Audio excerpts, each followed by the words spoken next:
Welcome to my podcast, which is all about changing your business and money reality. This is your master money coach, Dr. Gaurav Deka, and you are money. Hello, my friends. How have you been? We have been house hunting, I and my partner. And this episode is a result of the house hunting adventure that we had. And therefore, this episode is named after this house hunting experience. This episode is called Allowing Money to Relax into Your Safety. So in this episode, I'm going to talk about my two different experiences with two different houses that we went to. You know, the house that we are living in right now is the house we moved in 2020 March. And just after we moved in, COVID came and there was a lockdown, and it gave us a lot. This house gave us a huge sense of safety. It gave us a lot of space to move around, to be with each other, to spend time in a new place and getting acquainted with it. This house is also the house which actually brought me, a ton lot of abundance. I felt that I made maximum amount of money in this house that I'm living in right now. But with time, we started also outgrowing this house. Our requirements and necessities kept on growing. And it was difficult to accommodate our new needs around these houses. And so we started, hunting for newer houses, some larger ones in different localities. And so we went out hunting for different houses here in Delhi. And we had a myriad number of experiences. First of all, I and my partner went to this house and we really, really liked this house. It had an amazing balcony and it was on the first floor, and the walls were glazy. There were wardrobes inside the bathroom. It was almost like, living inside a hotel. And I told Suraj, my partner, that, hey, listen, we are going to take this house. I mean, no matter what, we're going to go for it. And then he said, yes, of course, don't worry. And let's go and see other houses as well. Let's not zero in one go. And then we went to other houses as well. We checked them out. And then we figured out that is the first house that we saw. And one of the other houses that we saw, we're going to zero in on them and then, talk to their owners, right? So we went for the first house, which one I liked, the one where, there were glazy walls, and then there were wardrobes in the washroom, and then there was a beautiful garden outside. Amazing, amazing, amazing house, right?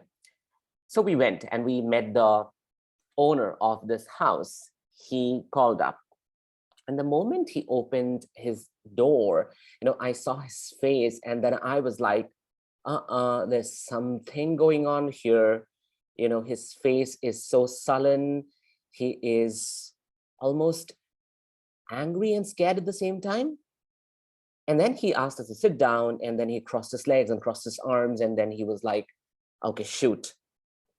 And the way he was talking, the first thing that he brought up was his past experience with his former tenants and how it was really not good, how they never took care of the house, how they did not let him enter the house, how they did not manage the house well, kept it dirty, and left the house in a very, very morbid condition, I'd say. And the fact that he had really lost his trust on these people. He'd lost trust in people who would come up, who would take his house. And then he said that, I don't trust people. So I'm going to make an agreement of 11 months and not more than that, because if in 11 months I see you people not sort of performing well, being in this house, taking care of this house, I'm going to chuck you out. And then I and my partner are looking at each other on, each other's face. And then he said that, even if I sit with you for one day, I still won't be able to know you ever, because it's not enough to know people. You could be cons, you could be people who might just, look perfect, seem perfect, dress perfect, but then still not take care of the house. And then he said something, and he dropped it like a bomb. He said that every single month, I and my wife are going to come down and have tea and coffee at your place. We're going to look around the entire place and do a scrutiny of sorts. And then my heart sort of dropped into my gut. I had to make the painful decision right in that moment that I can't be in this house. If this is the scenario, if this is what he feels about us, then probably it's not best for us to be in the house, because we don't know what might happen. What exactly happened to me and my partner in that moment is we started feeling unsafe, right? We started feeling that we were some kind of threat to him. He had past traumas, which he acknowledged in front of us about his former tenants, which was not resolved. The experience that he had with his former tenants was not digested. He had not gotten over them. And so he looked at the whole world through that lens of threat. He himself was feeling very unsafe. There was no other lens for him to look at any other people than the lens of fear, and then feeling resentful and angry about it, right? And when we were there, when we were standing there, our bodies failed to feel safe, because the more he felt danger, the more he felt that, he wanted to find out all possible danger, and he wanted to eliminate everything that could come across as unsafe. And then he kept on like obsessively remarking what he likes and what he doesn't like, and why he would want us to be transparent, even when we told him about how we would make the payment and how my partner and I share the amount. Even then, he kept on obsessing about it, trying to find out that, okay, something is hidden. You people must tell me, giving that kind of notion. And that comes as a trauma response for him. That comes as, identification of everything that is in front of him in the form of the threat, right? So that was our experience. In this experience, we could not lean into his safety. We leaned into his unsafety. We leaned into his experience of past trauma. We leaned into his feeling of threat all around him. That's what we leaned into, because that's what the space he provided. Again, probably it was not his fault, but then he was guided and motivated and pushed by his unprocessed trauma in the past to behave and respond the way he did. So then we came out of the house, and then I told my partner that, listen, we just cannot go into this house. I mean, I don't even have to explain you. It is obvious from what we witnessed and observed and how our bodies felt. And then he agreed that, yes, Gaurav, I completely agree that, we just can't, despite the fact that it's so beautiful. We really wanted to buy, to rent this house. We really wanted to live in that house, have those beautiful, glazy walls, shower in that washroom, which is so nice and has beautiful wardrobes inside. But then how we felt unsafe, how our bodies reacted and responded, and how it felt, how there was a tightening that we experienced, both of us, these were reason enough for us to not go and pay the owner, right? And then we went to another house. And then with all that fear and threat, almost trauma, we went to another house. And then this is one house where there's a lot of sound, there's a lot of traffic sounds that keep coming up, automobiles and vehicles running around.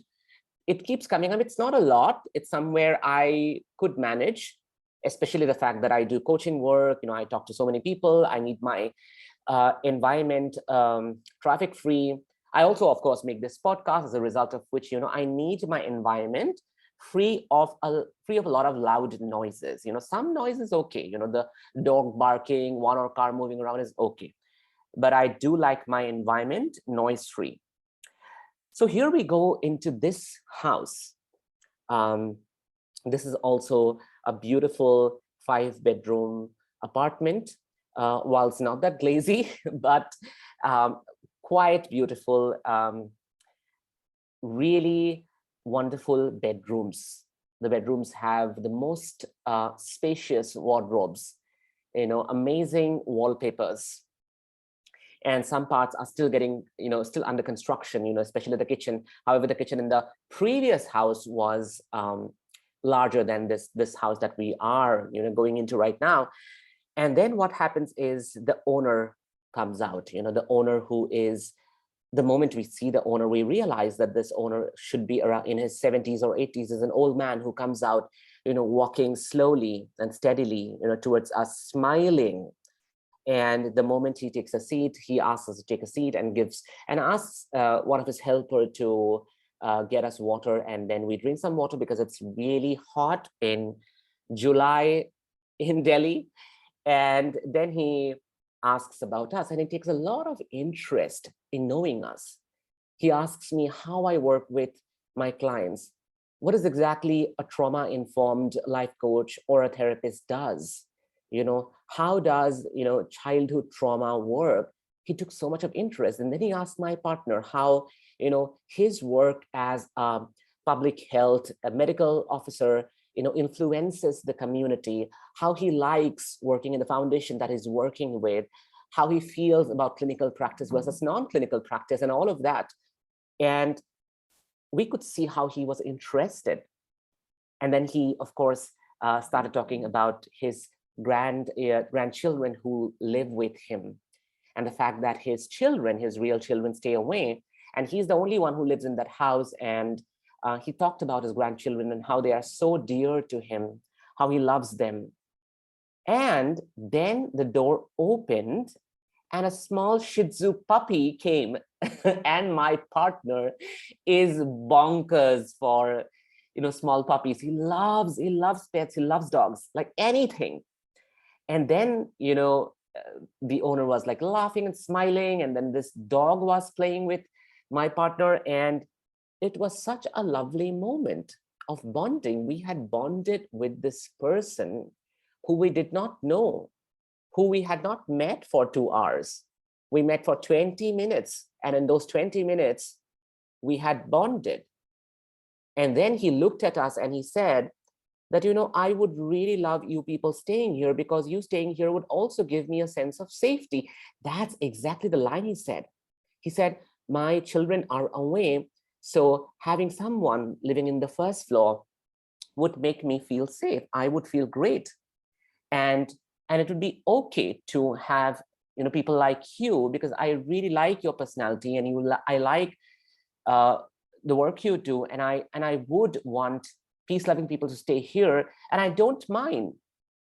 If you want me to reduce the price, I don't mind reducing the price, reducing the rent.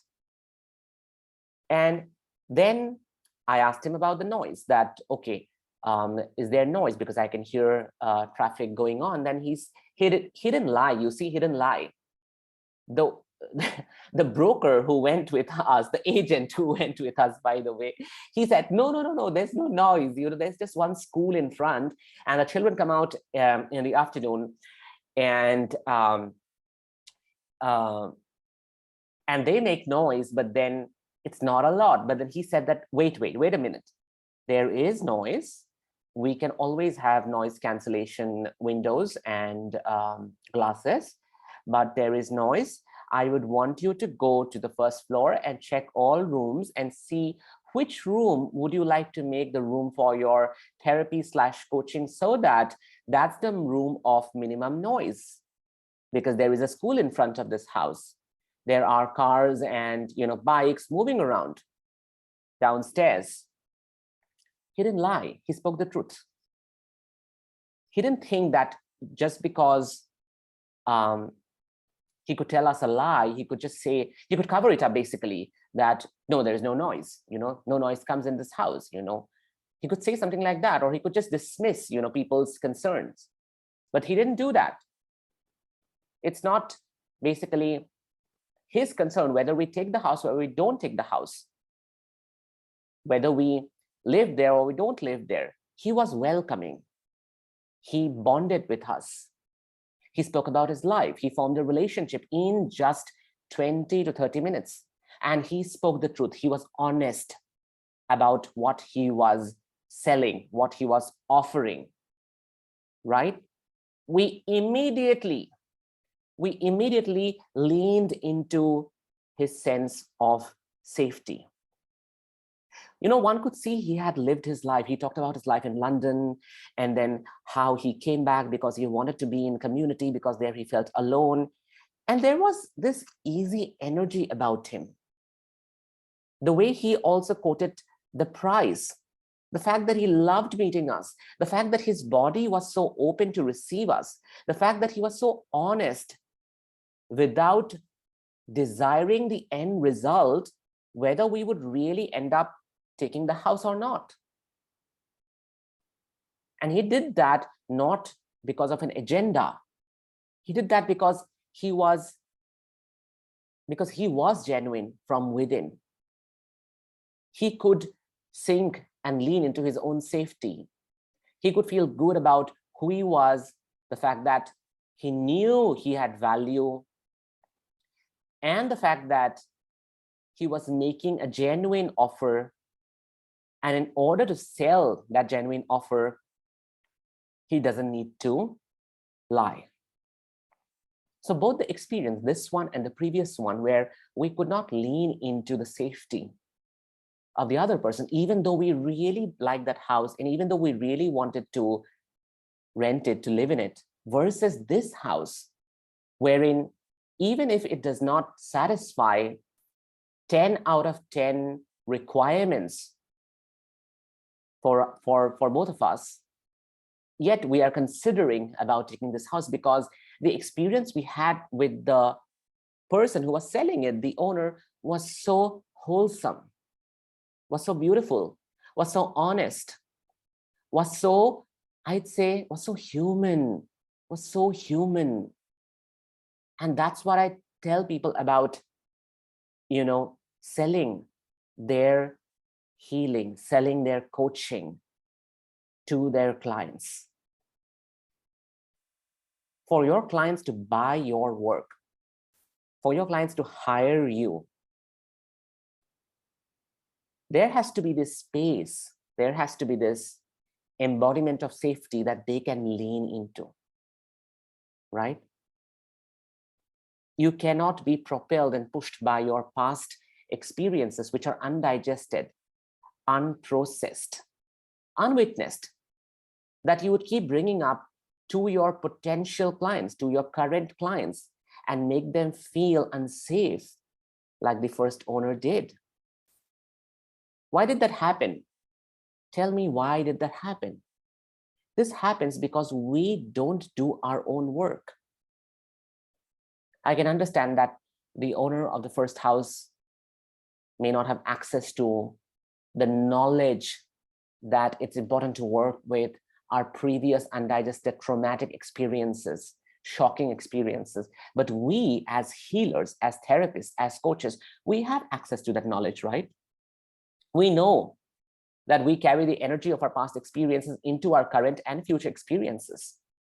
And then we cannot blame at the world that it's not buying the work from us. It's not coming to us. It's not hiring us. And, they are not taking up my offers because I am propelled by fear. I'm propelled by anxiety. I'm propelled by feelings of threat. My amygdala is on overdrive. My brain is always in the survival response. There is always fight and flight happening. And that happens because we have not digested and processed the previous experiences we have had with our clients in the past, right? What happens when we don't do that is we transmit that energetically. We transmit it through our body, through our nervous system, to the very people who will come to us literally with a bag of money to pay. You know, that's what happened. We literally went with a bag of money to pay the first owner, right? But then everything was threat. Everything was threat. It was like red alert, red alert. Everything was red alert, right? For him. So he could not look at that. He could not allow us to move into his space. He was not able to receive, even though he didn't know in that moment whether we were really interested or not. And oftentimes we also don't know whether people who we are talking to, people who we are conversing, they are interested or not. But what if every single person that you are talking to, that you're offering, is interested, is really wants to buy from you? What if every single potential client you speak to is that version of me and my partner who went with that enthusiasm into that house, thinking that we want this house no matter what? What if every single person, every single client was the version of that energy, right?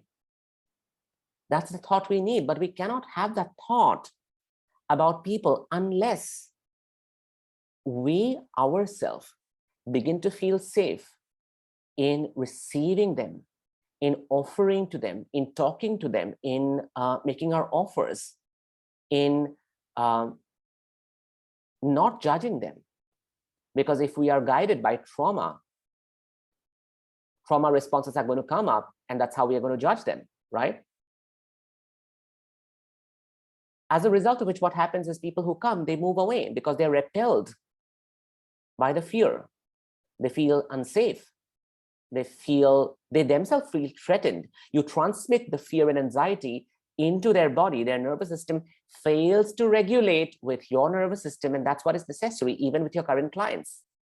If you feel triggered, if you have not done your own work, if you are carrying residues of traumatic experiences in your body, not only will you trigger your current clients, they will also move away from you. They will feel traumatized. They may not be able to logically pinpoint it because it's not cognitive, but they will definitely move away. They will feel threatened, right? So this is what you need to exercise, working on your past experiences so that you do not look at the world through the lens of threat. Do not look at the world as from the lens of everyone is out there to do harm to me or dupe me or take advantage of me or loot me, right? People inherently are bad. They are going to take advantage. They're going to lie. They're going to take my services and not pay me. They're going to run away from in between the session. No one is there to attend my webinar because they hate me, right? It's like blaming the world. And that comes from the past experiences and previous traumas with your past clients, right? So that's what you need to exercise, feeling safety inside yourself. You need to exercise that in your consult calls, in your social media posts, in replying to responses, in explaining people about your work. Most importantly, when your clients have a different point of view than yours. Sometimes we disagree with their point of views and we feel really, really threatened, right? So if you treat everything outside of your body as threat, then you will repel people, you will repel clients. And we carry our past unprocessed and undigested experience to our next clients, to our next clients, to our next clients, and to our next client, right? So doing the nervous system work, doing the processing of these traumas by bringing them to the surface is paramount. We do that all the time in ATEPs. We have models by which we track down thoughts, we track down feelings, we go into the body, we work with the nervous system, we help people identify where their aberrant thoughts are coming from, where their feelings of threat are coming from. Because when they identify, they're able to understand that, oh, it's not from my present time, it's from somewhere else. Or I may have picked it up from other people. You know, this could be a part of experience of my childhood, or maybe this belonged to one of my parents and I've absorbed it.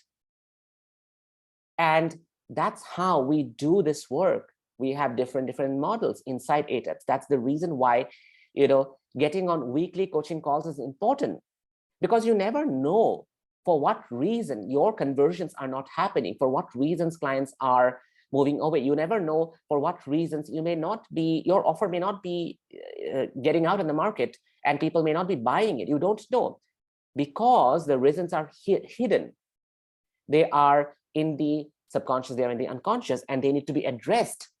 And they can only be addressed during weekly coaching. This is the reason why I attend weekly coaching with my coach. And this is exactly what we do in ATEPs.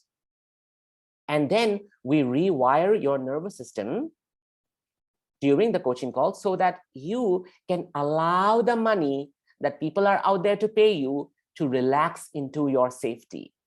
You see why this episode is called Allowing Money to Relax into Your Safety, right?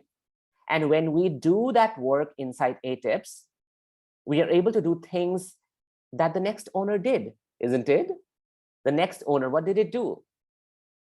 Lessons from this owner in sales. He was in a state of receiving, right? He had absolute honesty. He didn't care whether we would take up the house or not. He was honest about everything. He created and bonded a relationship in just 20 to 30 minutes versus feeling that even if I sit with you for 2 hours, I'm still not going to know you. He invested in knowing us. It didn't matter to him whether we bought, whether we took the house or not. He simply spoke about what he believed in, because he knew that what he was offering was valuable.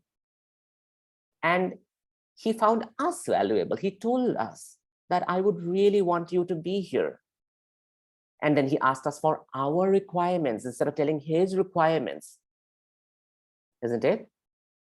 Like how we have to ask our clients what they need instead of what we need, so that they can lean into our safety.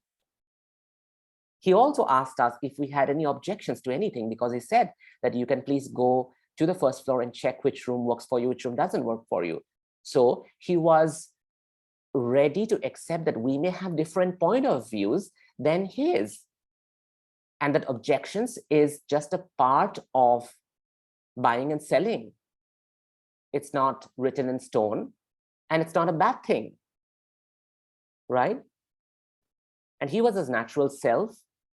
He didn't try to, put up a performance, and he allowed that little Shih Tzu puppy to come in.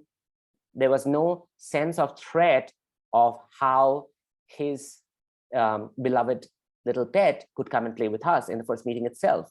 And he didn't put up a pretense.